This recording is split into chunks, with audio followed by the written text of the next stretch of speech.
Good afternoon. We are lucky to be joined today by our National Incident Commander, and I'm sure you all read the press release yesterday, newly retired Admiral Thad Allen.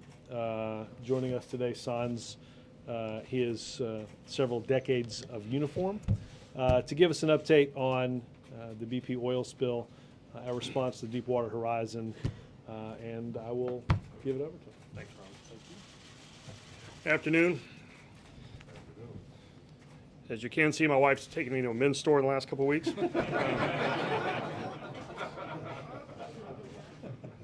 It was an honor to serve in the United States Coast Guard for 39 years, and today I transitioned to Senior Executive on Secretary Napolitano's staff as I carry on my duties as a National Incident Commander. So with that, a quick overview on what's going on. As you know, the hurricane passed by, generated some swells and weather up towards the well site. That required us to delay bringing on board the third production vessel, the Helix Producer, which we thought we would have online by today. We will need about 3 days after the weather calms to less than 3 to 5 feet for that vessel to be able to hook up to the flexible coupling that it would be required to do. So we're looking at somewhere around midweek next week to bring the third production vessel online. It'll bring our capacity up to 53,000 barrels per day. In the 24-hour period that ended last night at midnight, we actually recovered 23,000 barrels. The Discover Enterprise had to stop operations a couple of times due to lightning in the area. As you remember, we had a situation a few weeks ago where lightning struck the derrick and caused a fire, so there's some safety reasons why they might have to stop from time to time. And the Q4000 actually flared 8,200 barrels. Regarding the relief wells, Development Driller 3 now is at a distance of 11,641 feet below the seafloor. As you know, they're going through a series of operations which we call ranging. They're into their fourth cycle of this. In ranging, they withdraw the drill pipe and put down an electrical cable and actually try and sense the magnetic field around the wellbore.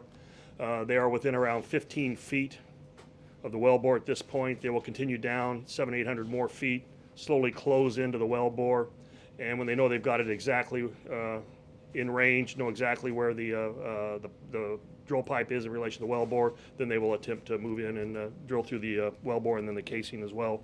That will, at that point, they'll be in a position to be able to try the bottom kill or to be able to insert the mud, and hopefully after that put a cement plug in that will kill the well. The Development Driller 2 is 6,720 feet below the seafloor and is making progress as well.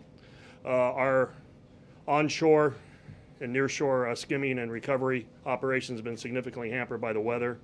The small vessels that do the skimming have a difficult time operating out there. We had to pull them back. The same with the vessels operating in and around the well site itself. The drilling rigs were able to continue, but we are now massing our forces to be able to move right back out once the weather will allow us to get on the water and skim. In some of the areas such as Barataria Bay and other places where we were able to have back bay skimmers and actually make some progress there. But in general, waiting for the weather to abate so we can move on with recovery operations. All right. Happy to take questions on this or other topics today. Yeah, one for Admiral Allen. Can you talk about this new 20-meter safety zone and if that was done at BP's request or what the reason is to do this at this stage in the crisis? Can you be more specific?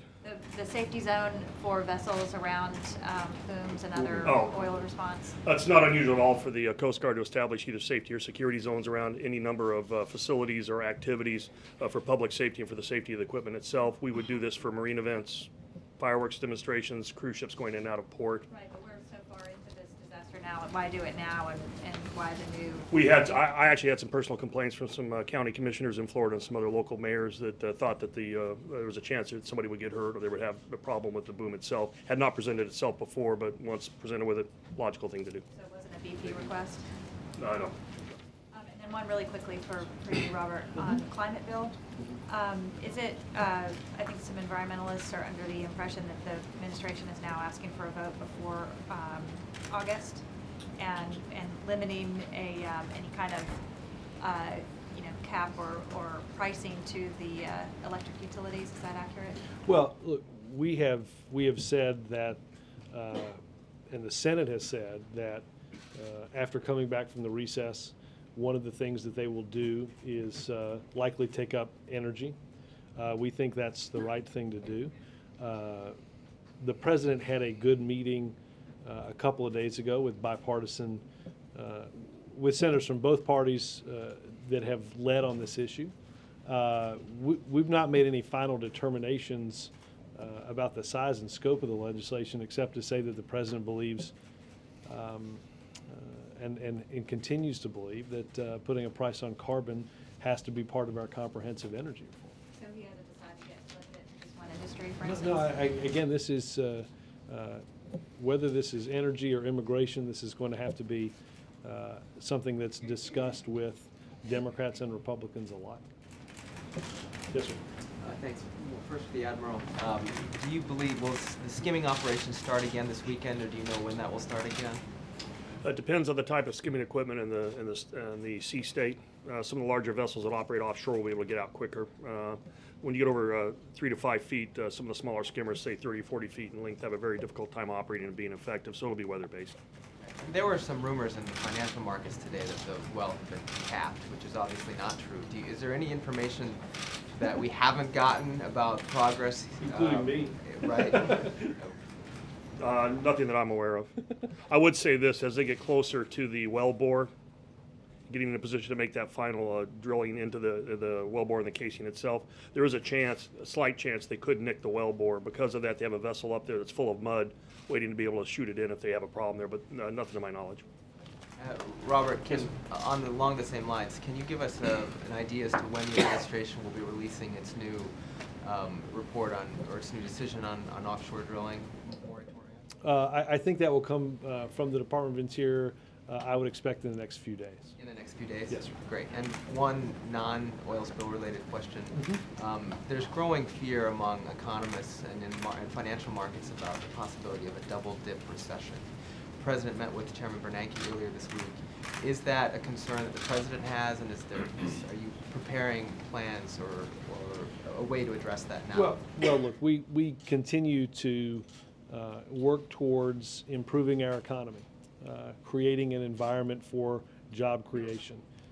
The Senate took up, I think 2 days ago, a cloture vote on our small business lending initiative that the House had previously passed. Obviously, we believe financial reform is a big part of our economic recovery, so that we don't find ourselves in the same situation this September that we did 2 years ago.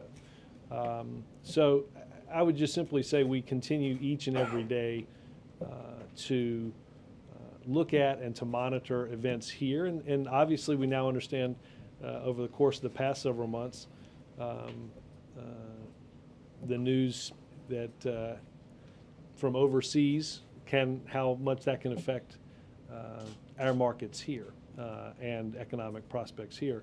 So the economic team continues to look at and advise the president on anything that they believe would be important to continuing our economic recovery. You heard the vice president a week or so ago come in here and describe the ramping up of projects inside of the Recovery Act that's taking place this summer. We'll get new jobs numbers obviously tomorrow, and we'll get a chance to evaluate sort of where we are. Does that word double dip come up in those morning economic briefings? Look, that's our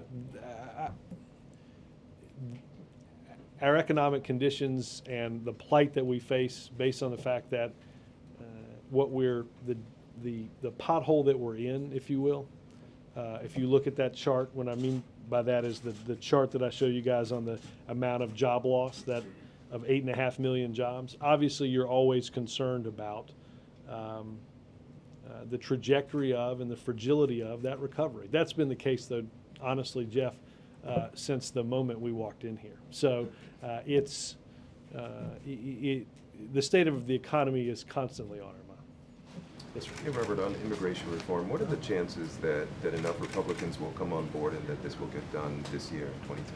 Well, look, if you had, as you heard the president say, look, well, let me start this way. I think where there's a will, there's a way, right? If there is a will among Democrats and Republicans, specifically Republicans on this issue, then there's a way. We know that's true.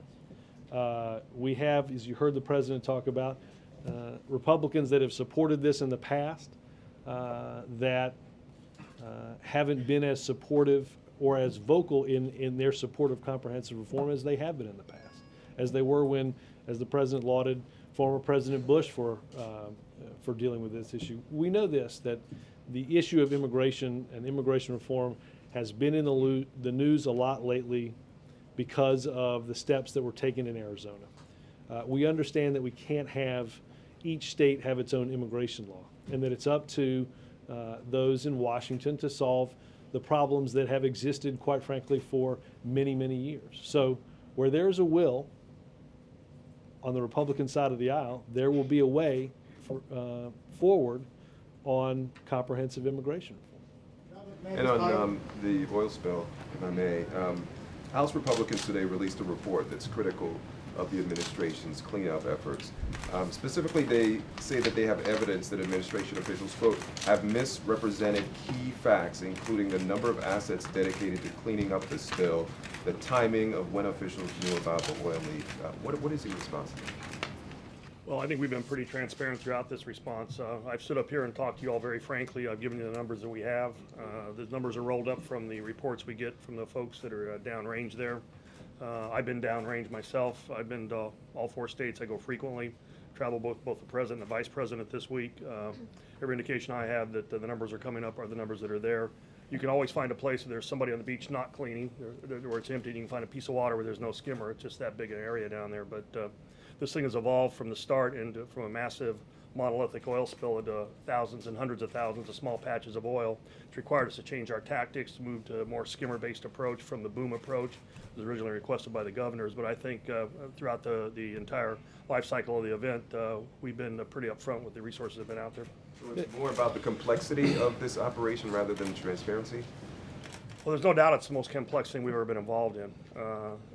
It's transformed itself way beyond a normal oil spill response, and early on the governors are very concerned about protecting their resources with boom, and we put a lot of boom out, and we're to the point now where we're double and triple booming places, and our goal is to approach 200% of the basic boom requirement, to just continue to do that to make sure we're protecting everything as much as we can. But the fact that the nature of the spill has changed, we have new flow rate numbers several weeks ago, as you know. That's put a premium on skimming capability, all kinds of skimming capability, very shallow skimming capability into the back areas like Barataria Bay, to the very heavy duty skimmers offshore, and we're very aggressively acquiring those right now. And that's the spill has evolved, and we've evolved with it. Let me just add to this now. I scanned a portion of this. The part of it addresses, or part of what he purports to address, is that somehow it took the command 70 days to accept international help.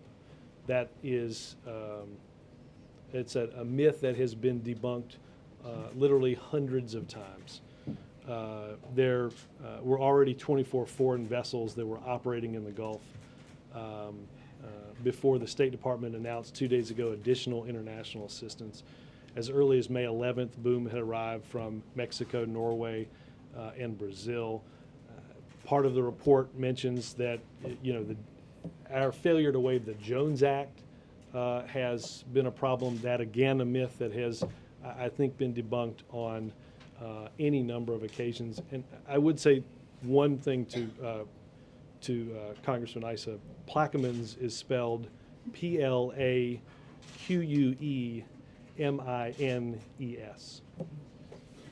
Go ahead. Follow up on that, though. Robert, follow. Follow up on that. The first one to Admiral Allen about the skimmers. I understand that there is somewhat of a super skimmer, a mega ship called the Whale from the Taiwanese. I just wonder, what is the status of approval on that, and how effective do you think that ship will be? I'm not sure I'd call that a skimmer. That's I think that's a developmental project that we want to see how it works. The owners made an offer to bring it down at their expense and have it operate in the Gulf area to see if it could be effective. We have worked with EPA and other regulatory agencies to give it a go, and it's down in the area. It'll be ready to operate in a couple of days. We're anxious to find out how effective it will be, but it is a very large ship that's been converted to be able to recover oil, and we'll see how it goes. And we can get a timeline for you. This, I think, came from Portugal, was retrofitted until mid-June in Lisbon, and then made its way down to the Gulf. Or do you have high hopes for that? Well, we have high hopes for anything that can be effective down there. As you realize, this is an all-hands-on-deck evolution. We need to mass our forces, and anything that's effective, we're looking forward to using. And Robert, to follow on Dan's question about immigration reform, I just wonder, the president is famous for saying that nothing in D.C. happens without a deadline. Why not set one?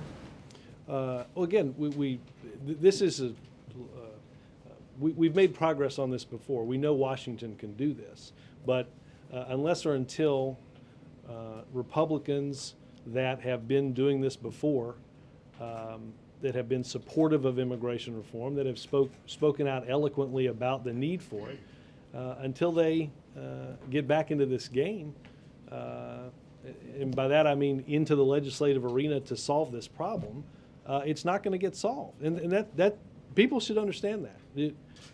We all know that despite what you learned on Schoolhouse Rock, it's not 50, it's 60 votes in the Senate, right? Probably to rename a courthouse, it takes 60 votes, right? There aren't 60 Democrats in the Senate, and they're not necessarily, of the 59 that are there or that normally vote with the Democrats, they may not all support it. You have to have the support of the many Republicans that have in the past believed that comprehensive immigration reform was the only way to move forward. So if this doesn't get done, is this the president's fault or is this the Republican failure? I think it is clear, if it wasn't clear before today, the president laid out exactly what the problem was that we've been facing for years. He laid out very specific solutions to what needs to happen. He is ready, willing, and able to work with anybody. But unless or until those on the Republican side come back into this arena and decide this is a situation that they want to solve, it won't be solved. Yep. Admiral, in fact, what is the percentage chance that the relief well project is going to work? Is it close to 100%? And what do you think now? Can you pick a date and say when it is really going to happen? Well, I'm not sure I'm willing to attach a percentage to anything we're doing in this bill. I will tell you this, unlike some other things that have been done on the seabed out there at 5,000 feet, where you heard me say before, we're doing something we've never done before. Relief wells are things that these companies have done before, not just BP, but all the companies. The methods they're using, the technology they're using, it's all been proven in the water, on land. So I think we have a little bit better basis by which to understand the potential for this to be successful. In fact, that they're not reinventing the wheel, if you will. It's something they've done before. We've mitigated the risk by having the second well be dug. I've had a lot of detailed briefings, and I've discussed this quite in detail, the technical issues associated with his ranging and how they do that. And this is a very precise method for locating that well bore. So I think we stand a good chance. I'm not sure I'm going to put a number on it. The current goal is by mid-August. We're slightly ahead of schedule, but I don't think we ought to say we shouldn't come off that mid-August date until we know they've actually gone through the well bore. A good chance doesn't sound very optimistic. It sounds like you're. I'd rather under-promise and over-deliver with you folks. Okay, following, sing with us. On the whale, a little more on that. 21 million gallons it can scoop up a day. I mean, it sounds like it could be the closest thing you've had to a silver bullet yet if it works. I mean, is this? Do you see it that way? Well, we've talked before about modifying tankers and whether or not we could do that. This is one where they actually went out and modified it. The others, we were waiting to have them modified. That's the reason this one's in the fight. A couple of unusual things about working around this well site. First of all, it's very congested. We could have anywhere between 20 and 30 vessels, a number of ROVs operating around there. Industry would call that simultaneous operations or sim-ops. The oil is only suitable for that type of collection within a few miles of the wellhead itself, because that's when it comes up as a pretty good sized slick. It becomes disaggregated after that. So if you have a huge tanker capable of 21 million gallon capacity chasing down half-mile slicks, that's probably a different type of platform you want to use for it. So we're going to have to use it right around the well site where it's got the greatest economy of effort in dealing with the oil and where it can give us the greatest return on investment. I think we just need to see how it works. Robert, if I could ask you about unemployment insurance, who's to blame for Congress leaving town without passing this? And how much of a role did the president play? Did the president aggressively get in there and push for this, or did he leave it to Congress? Well, this is I think last night's effort was the fourth effort to. This one was a scaled back version of unemployment insurance through I believe November, with I think, a home tax credit added as well. Look, again, it's an example of it takes 60 votes to get something done. It shouldn't take 60 votes to get the long-term unemployed, to make sure that the long-term unemployed do not suffer an interruption in what they need to keep going. It certainly doesn't make any economic sense. And we will continue to push Congress and to work with them. Obviously, Senator Byrd's replacement will be at some point back into the voting of all this as well, which obviously is one of the things that we're going to need. But we'll continue to push forward on this so that, again, I think if you just look at the economic sense of, if you're somebody who's unemployed, we now obviously have the type of chronic long-term unemployment that greatly exceeds the previous worst case, which was in the early 80s. We're well past that. If you're worried about long-term economic growth, you have to be worried about the long-term unemployed. I think it's obvious that if you're unemployed, you're far more likely to take your benefits and use them to keep going. That money obviously gets into the economy rather quickly. So we will continue to push forward on this and try to convince 60 senators. We got good help last night from 2 senators from Maine to try to get what shouldn't be hard to get done for the American people. Some Republicans say Democrats are just using this as a political issue. They want the issue more than they want the vote, and that the White House is involved in that too. Chip, we have, again, I think if you read any article about the plight of those that are unemployed and have been unemployed for really long periods of time, we're seeing that like we've never seen it before. We're seeing that impacting not just lower wage, lower skill jobs. It's impacting those with that have been employed for long periods of time prior to this, that have college educations, folks, quite frankly, that are not used to being in the pool of what would be in a normal recession considered likely to be long-term unemployed. But we're seeing that in a way that we've never seen it before. If they're worried about the politics of this issue, it seems to me it just makes common sense to ensure that people that cannot find work because the recession that we're dealing with is greater than anything we've dealt with since the Great Depression. Why on earth would you take a group that has been chronically unemployed and for some reason stop their unemployment benefits? Economically, it makes absolutely no sense at all. Yes, sir. A few weeks ago, one percentage figure that has been used by the president, I believe you, Admiral Allen, was 90%. A few weeks ago, the president said that in a few weeks, 90% of whatever it is, the gas and the oil and the carbons coming up from the floor would be capped. Where are we on that? 90% of what? 90% of the flow coming out of the wellbore right now. Which is what? Well, the current estimate is 35 to 60,000 barrels a day from the last flow rate estimate. Let me walk you through the sequence. It's a good question. Right now, we have 3 ways to remove oil from that wellbore.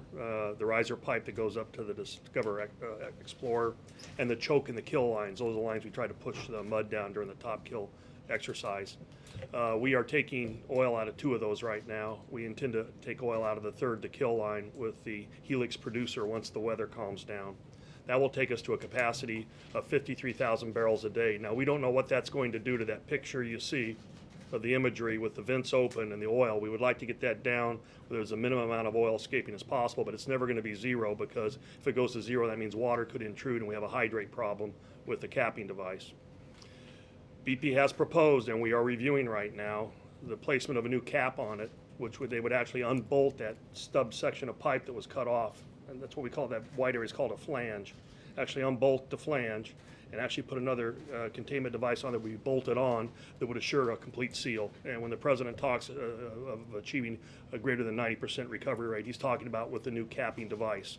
They'll be in a position to do that in about 2 to 3 weeks, and also provide redundant production capability on the surface. It'll take us to 60 to 80,000 barrels a day production capacity. They did that at our direction because we wanted two things. We wanted redundancy, so if there's lightning in the area and somebody has to shut down, we can keep producing. We wanted additional flexibility to be able to unhook and hook up faster in the event of a hurricane. And we also wanted a risk mitigator against equipment failure. So this new device would essentially replace the 3 that you have online or are about to have online? It would allow us to actually run four lines with the new cap, yes. When will the president make the determination on when to approve that second cap? No decision like that is forthcoming right now. We're technically reviewing all of those options right now. But also, to add a little context to what the Admiral said, the hope for the kill line to the helix was obviously the end of June, largely around today.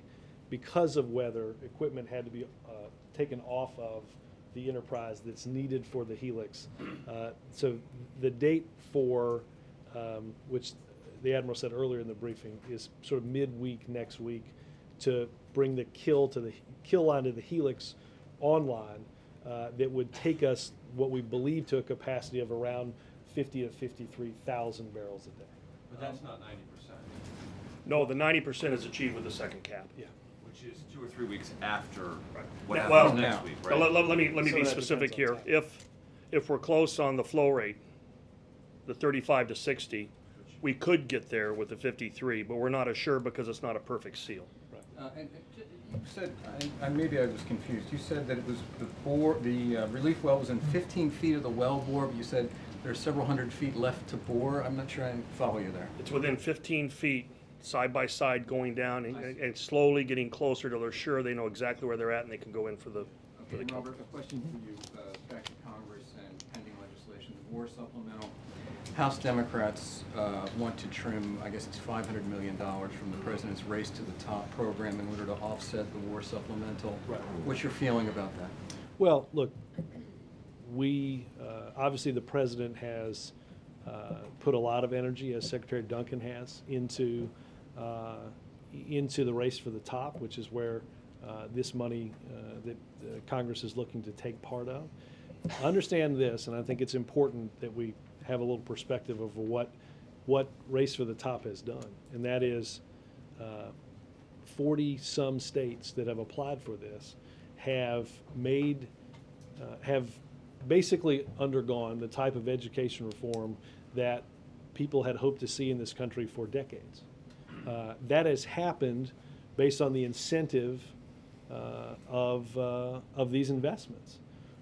We do not believe that taking money out of that important investment makes any sense at all. The president's been clear with Congress about the fact that that doesn't make any sense at all. I believe we can come to a conclusion on this as we've given them additional places to look for cuts that shouldn't require taking away from that important investment that has led to fundamental education reform in this country. Could it lead to a veto? I don't think it'll get to that, but the president has been very clear with the leaders in Congress that money is important and is a big priority for this administration. Thank you. You and the president both on immigration have made clear that it's the Republicans who are blocking this from moving forward. Was one of the purposes of the speech today to make it crystal clear to people who care about this issue that it's the Republicans' fault this hasn't moved? Well, look, I think that's just the legislative reality that we live in. Again, if you had given that speech 3 or 4 years ago, you would likely have, you all could name the Republicans that you were likely to have seen statements from that supported comprehensive immigration reform. I mean, the reality, Laura, is that you can't, again, you've got to get 60 votes. There aren't that many Democrats, and you've got to get Republicans involved. This is a problem of national significance, and it is going to require Republicans to be part of that solution. Was this a political purpose in the sense that you are hoping to direct the anger from the Hispanic community elsewhere. Well, I don't think, look, keep in mind, I don't think it's just the Hispanic community that cares about immigration. This is not about directing anybody's anger. This is about working toward a comprehensive solution. We can't find ourselves having a series of patchwork immigration laws that change every time you see a sign that says "Welcome to a different state." It has to be done in a comprehensive way, and we have to do this together. But given that everything he said this morning has said in one place or another over time, granted not all in one speech, but has said before, and that you've said before, in fact, how did this speech advance anything? Well, this is because I think we have talked about immigration reform over the course of the last several weeks, mostly as it relates to what is happening in one state, right? You're not going to solve the immigration problem, again, one state at a time or a series of states at a time.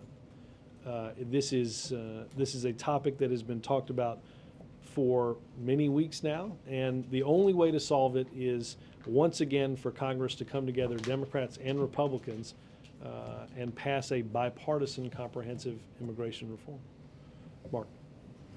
Robert, is the homebuyers tax break extension going to be signed today as well? I don't know the answer to that. Let me check on. Also, were you able to get an answer from last week when you were asked about Steny Hoyer suggesting considering the possibility of raising the retirement age for Social Security? Steny Hoyer, or that was? I thought I was asked about Alan Simpson. Was I? It was Hoyer also last week. Hoyer said Simpson also. Oh, I went back in the transcript. You asked about Hoyer. Oh, I don't remember being asked about Hoyer. I don't know the answer to that, but I'll try to look into it. Any thought on the 5 Democrats that voted for the new oil spill commission? Do you think that undercuts the president's oil spill commission? No, there has been some suggestion. I don't think it's well placed that somehow the commission that the president set up is made up of too many sort of pro-environment members. We've got a commission member from Alaska who has supported drilling in Anwar. The co-director, the former EPA administrator under George Bush, is on leave from the board of ConocoPhillips. There's no way to look at what has happened and what has to move forward in terms of the type of regulatory structure without including voices from industry, and that's what we've done. You're not worried about dueling commissions, or? No, I think we'll get this in a place that makes sense moving forward, and it gives us a strong report and a good framework, again, for the type of regulation that's needed to make this type of activity safe again. Admiral Allen, with the State Department announcement a couple of days ago, what can you do now that you couldn't do before with the assets that you are now bringing in from outside? Well, actually, 4 to 6 weeks ago, when we saw the skimmer issue start to emerge and we saw a shifting landscape from booming requirements to skimming requirement, we talked to the State Department. They sent a cable out, I believe it was around the 13th of June, actually soliciting input from the countries. A lot of that has come back now. We're in the process where we can screen it, actually do letters of acceptance, and we're moving on that right now. We have well over 100 offers. We're going through them right now. Roughly about 40 of those have been accepted, and we're reviewing all those right now. But we're looking at everything very, very seriously. So mostly you're increasing skimmer capacity. It'll come from 3 areas, basically. Obviously, we're looking for any foreign assistance that can be provided. We're actually, almost all the skimmer production capability in this country now is tied up in the orders we placed out for the next 4 to 6 weeks. We have an emergency rulemaking that was announced yesterday that would ease some of the requirements for standby equipment around the country for other operations that could flow those to the Gulf as well. So the combination of those 3 together are allowing us to mass our skimming forces in the next 4 weeks. And if I read the EPA announcement on dispersants correctly yesterday, they said they're safe, but that there still needs to be more testing of the way the dispersants are interacting with the oil and its composition as it sinks to the bottom of the ocean. Is that correct? The 2 big deals on dispersants are we've never used them in this quantity before, whether it's subsurface or surface, and we've never used them subsurface. and I know Lisa Jackson, we're very good friends, we talk about this almost daily. She is concerned, she understands when there's an operational imperative and why you need them. And there are times when you do need to do that. But there also is an imperative to do sampling and testing and understand the impacts of the dispersants while they're being used. And it's a trade-off. It's a trade-off operationally, and sometimes it's a trade-off on safety, because dispersants reduce volatile organic compounds, which are a workplace problem for the folks that are working on the ships out there. So what we are trying to do is understand more about the dispersants, use this as a learning situation to get more data on where we're going. And we all generally agree if we can ratchet down the use of dispersants, focus more on skimming and in situ burning, that's a good thing. But there's a floor to which we're probably going to get to, because there are opportunities we can't achieve to mitigate the impact of the well other than using dispersants. The question is, where is that right spot? And so we don't know yet exactly how safe or unsafe and whether there's a significant environmental Well, we know the trade-off. dispersants are less toxic than the oil. And we also know that when you make a decision to use dispersants, you're deciding to have the fate of the oil and the ultimate impact of the oil be absorbed in the water column, not the shore. But I would just say that's why we continue to do that type of testing. I just wanna make sure I Yeah, understood. right, to ensure that, as the Admiral said, you're using this in quantities not previously seen. The same would apply to air quality monitoring around in situ burnings and the flaring that's going on out there. A couple of questions for you, Robert. Mhm. You have said, the last time I was able to ask you about this, that the final legal language with BP about the $20 billion fund and the $100 million for the offshore wasn't finalized. Has it been finalized yet? And I is don't, that... I can check with is that- or I can check with because Bill DOJ. has said that you'll release it when it is finalized. Mhm. Is it finalized? Let me check, I don't know the answer. Okay, a couple of other non-oil spill things.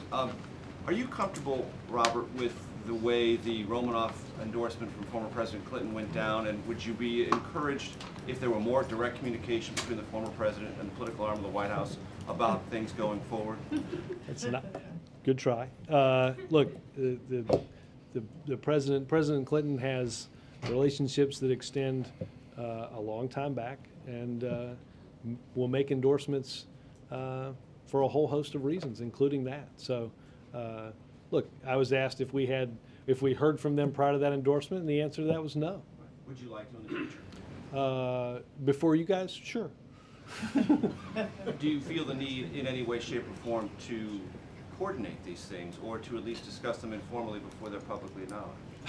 I think I answered that, despite your many attempts at The creating a president good wants story. the Bush tax cuts that apply to the middle class to be extended. What is the mechanism by which he's going to have Congress achieve that before the end of the year? Let me check with Legislative Affairs on that. Okay, lastly, do you expect the supplemental funding to be resolved this week?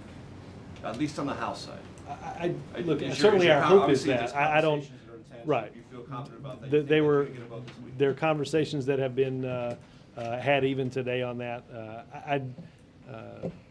I'm not going to get into whether it's this week or the first week they're back, but again, we think this is something that can be worked out, giving the president and our troops the funding that they need in Afghanistan without taking money away from important investments like Race to the Top. Howard, can you talk about the president's meeting today with Senator Reid, what he said about the immigration? Well, look, they're going to have an opportunity to talk about what is going to be on the Senate's agenda moving forward when they get back. Obviously, between now and the end of the year, the Senate will take up and I believe approve Elena Kagan to be the next Supreme Court justice. I think we're making good progress on ratifying the new START treaty, energy, which we've talked about earlier, small business lending, and unemployment benefits. All of that will be on the docket today that they discuss. So largely the agenda moving forward. The president asked, or made it clear today that Republicans are the only way this is going to happen if immigration doesn't. He met with the Congressional Hispanic Caucus this week and with advocates. Does he plan to meet with any particular Republicans in the coming Well, days? I don't know. I don't have any meetings that are headed in the future. Obviously, he made not too recently a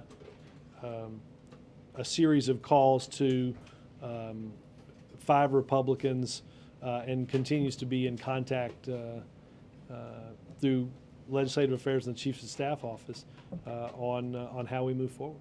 And lastly, the president's going to sign this afternoon or this evening Yeah. the Iran Sanctions Act. Can you talk a little bit about what he expects that to do, or why, what his assessment of that?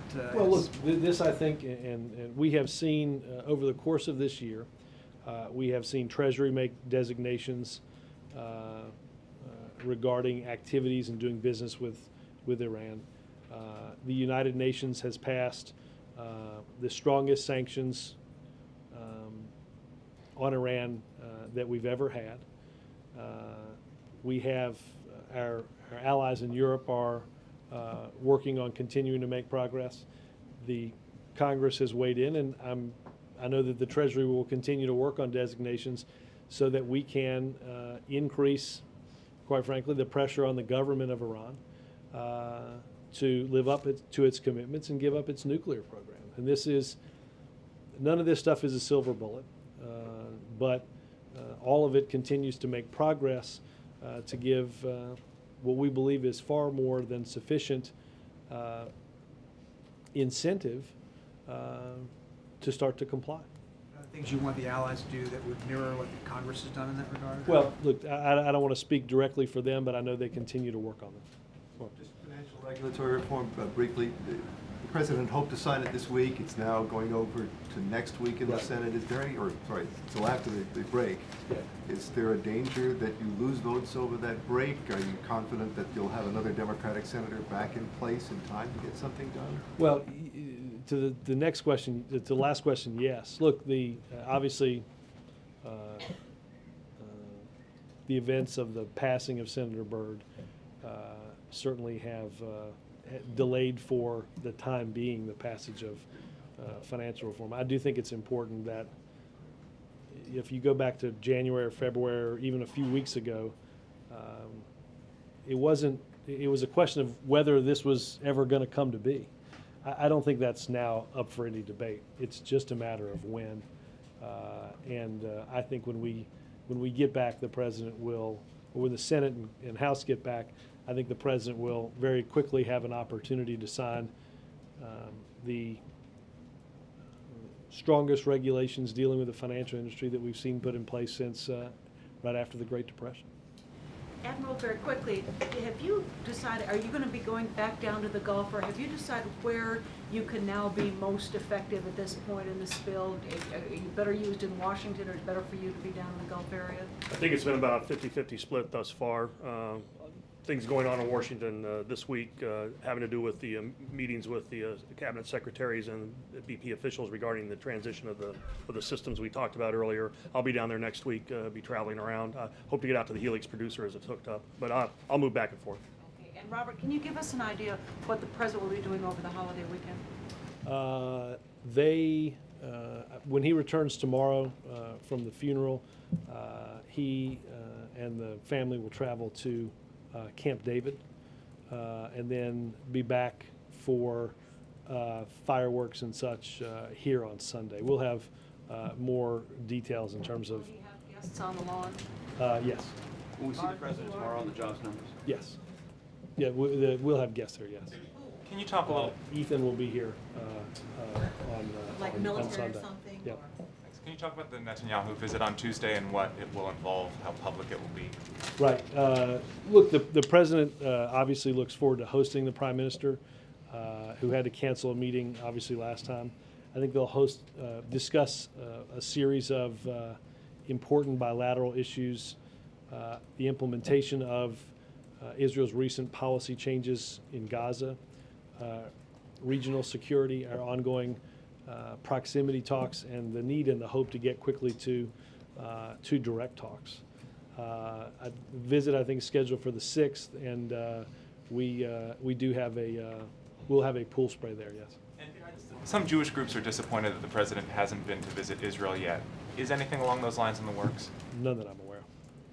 Robert, on immigration, one thing the President didn't mention in his speech this morning was a temporary guest worker program, which obviously was a big sticking point the last time around and something that business groups say must be part of any compromise now. Why didn't he address the idea, and does he support a temporary guest worker program that would allow immigrants to come here without being put on an eventual path to citizenship?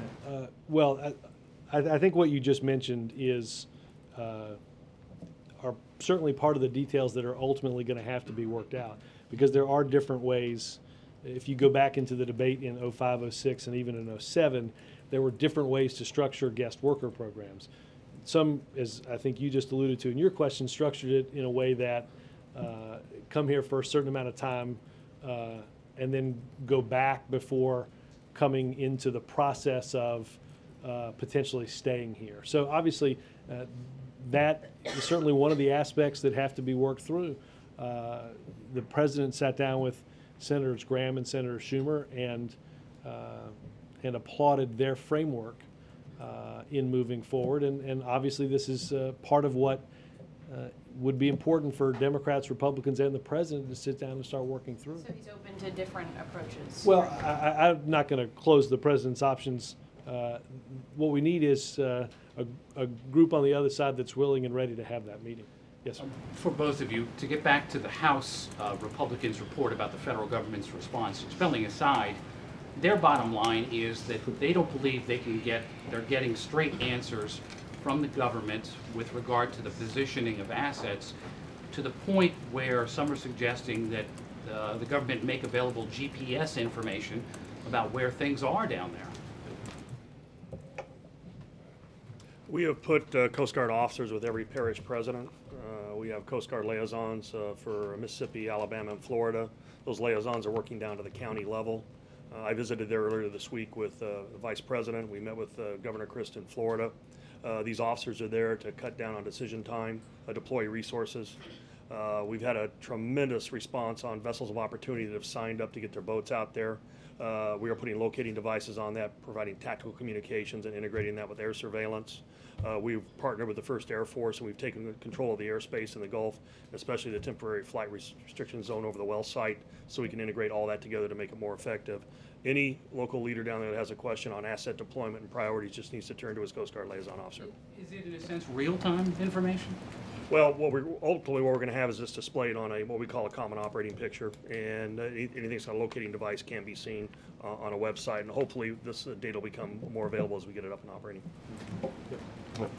Thank you, Robert. Question for the Admiral and question for you.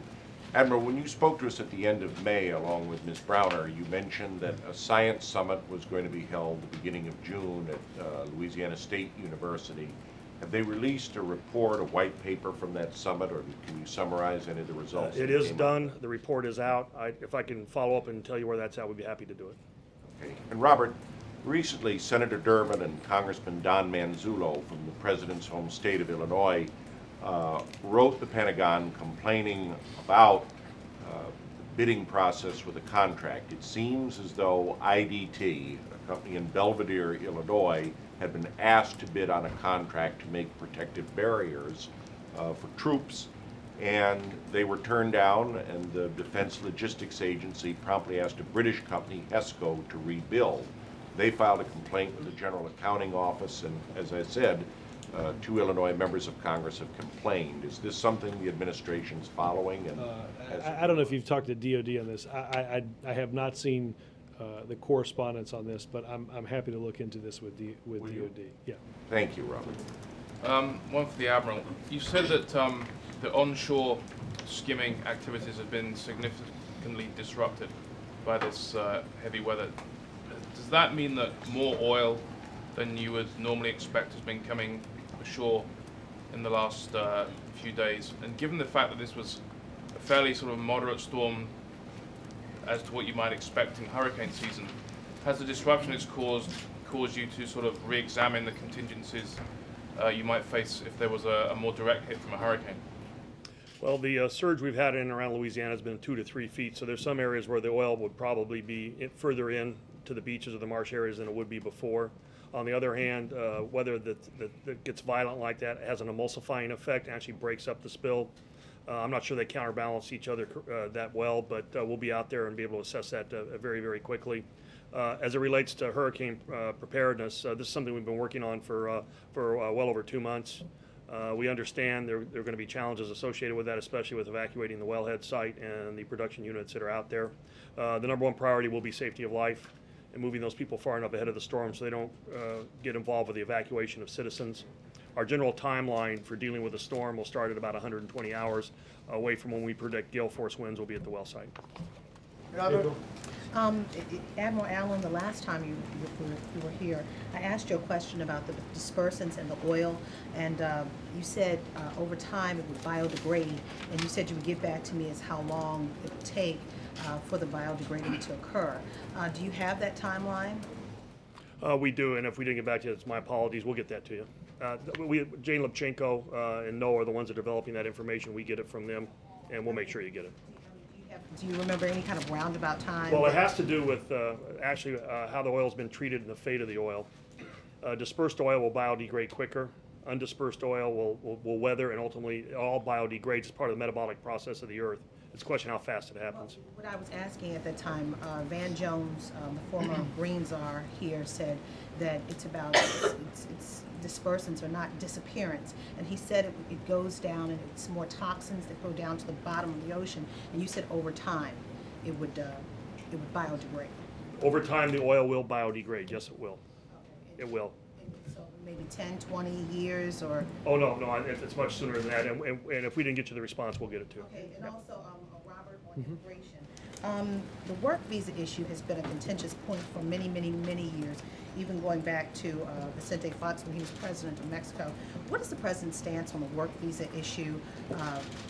I think this was one of the questions that we had earlier. Obviously, there are a number of different proposals that timelines, differences about how long you're here, whether you go back before you become part of the line. All of those are the issues that would need to be worked through Democrats and Republicans. What kind of safeguards will be put in place to make sure that some Americans will not be without a job, so other people from other countries will get those jobs? And those are the types of things that have been addressed in previous legislation. Obviously, one of the things that the president worked on with Senator Grassley was as you get work permitting done, you've got to create a database to ensure that there are not you're not having undocumented workers, and you don't have businesses that are hiring those. All of those, again, are part of the comprehensive proposal that Congress needs to get into. Sam? Yes, Solicitor General Kagan seemed to have done very well with all the people grilling her during her confirmation hearings, except for one. Arlen Specter thought that the hearings lacked serious substance, were not revealing, and didn't meet the standards that Kagan herself had said in that 1995 Chicago University Law article she wrote. What's your response to Senator Specter's complaints about the quality of the hearings and the information that the Solicitor General? Look, I think I didn't see Senator Specter's note on that. I know at one point in the hearings on television he said that she was being very forthcoming. Obviously, you're not going to get into discussing cases that you may hear in front of the Supreme Court, and that's something that that's been the case for quite some time. Again, I think she was candid, she was forthcoming, and I think she's going to be not only approved by the committee but approved by the entire Senate. Ken? Question for each of you. Admiral Allen, you first. Excuse me. Could you give us an update specifically on the contamination to the fishing grounds? Has it been contained in some areas? Has it spread? Has it gotten worse? Just really from top to bottom, where we're at right now on Gulf fishing and the industry. Yeah, it tends to move around based on the trajectory of the spill, and this is something that NOAA has responsibility over through the National Marine Fisheries Service. Jane Lubchenco and I and the Vice President met with some fishermen down in the Gulf earlier this week. And one of the things we're trying to do that did need to happen, there wasn't a synchronization between the closures of the state of Louisiana, for instance, and how long they gave advance notice and when they closed a fishery and what the federal government was doing as far as the advance notice and closing their fishing areas. They now have an agreement and they will do that on the same schedule, so there'll be the right notice for the fishermen. Generally, as soon as they can clear an area for fishing, they will do it based on the trajectories. And when they close it, they'll give a 24-hour advance notice from noon one day till noon the next day. And I believe, and I don't have the percentage in front of me right now, I believe it's about somewhere around 33% of the Gulf that is covered by the closure area right now, but I'd have to confirm that. As you know, some boats have been docked. Has there been an effort, or has there been a way to get these ships back into the waters? Well, that's a terrific question. We spent a long time in Louisiana at a fish house where the people that actually take the crabs and so forth and then ship them out. The gentleman there was on the verge of having to close down because he had not got his claim paid yet to be able to keep operating. Once he closed down, there were 30-some vessels that would not have a place to bring their catch. The vice president spent almost 2 hours listening to them, talking to them. Some of them choose to try and stay in the fishery and fish where they can. Others want to come into the vessel of opportunity system where they get paid, and then we use them to deploy boom and do the things out there that we're trying to do for spill response. And it's a little bit mixed about what they really want to do. Right now, a very small percentage are trying to still fish where you can fish. Most of them are opting to go to the vessel of opportunity program. Thank you. And Robert, Yes, sir. on healthcare reform, there are some reports, there's some evidence that as some of the provisions are getting ready to be rolled out, that in some parts of the country, there, quite frankly, local offices, state, regional offices, are not prepared to handle some of this. Have you heard these reports? Is this something that's on the radar screen? I have not. I have not myself have heard it. I will. I can certainly see if any of the folks downstairs have. Obviously, we rolled out a new website today that allows consumers to get put themselves back in control of their own health care through a lot more transparency at healthcare.gov, which provides a ton of information for consumers that are interested. I'll check on the specific. Thanks, guys.